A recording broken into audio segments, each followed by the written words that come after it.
I will say, you guys were there and I was not, but I was watching the game today. I was on yesterday on our network, and the one thing that I had not seen before was the pregame ceremonies.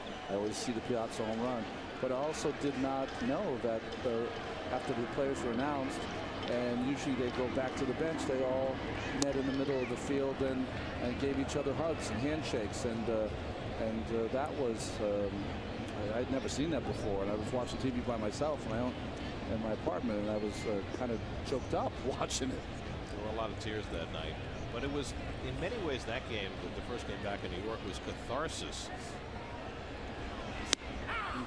As Buda takes a call through a strike, because it's easy to forget that, at that point, 10 days post 9/11, didn't quite know what to expect when they gathered en masse, 40,000 people at Shea Stadium. People were still fearful in a certain respect, and I think as that night went on, it became less about mourning and more about celebrating the fact that we were all still here and still together. So there was not only the fear, of course, but also you're saying that people didn't know whether to cheer or not, or I think that was more the case in Pittsburgh, as that's pulled into right, and Tolley is 2 for 2.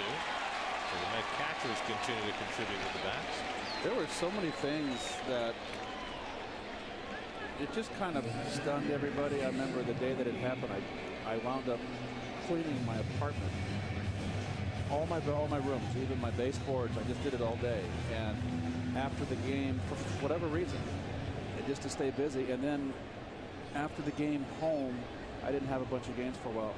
For some reason, don't ask me why, I got in my car and I drove to Gettysburg. And I spent 5 days in Gettysburg walking through the park.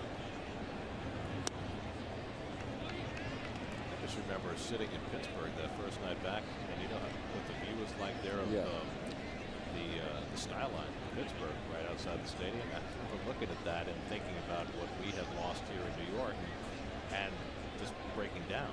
And, it was very, very tough. 1-1 to Pride.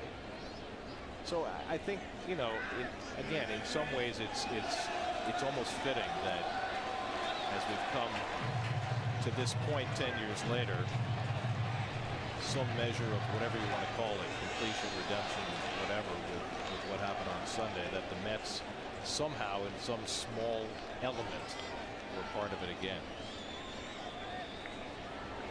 I thought it was also fitting that Bobby Valentine was there, because Bobby was such a big part of the effort here. Shea Stadium was turned into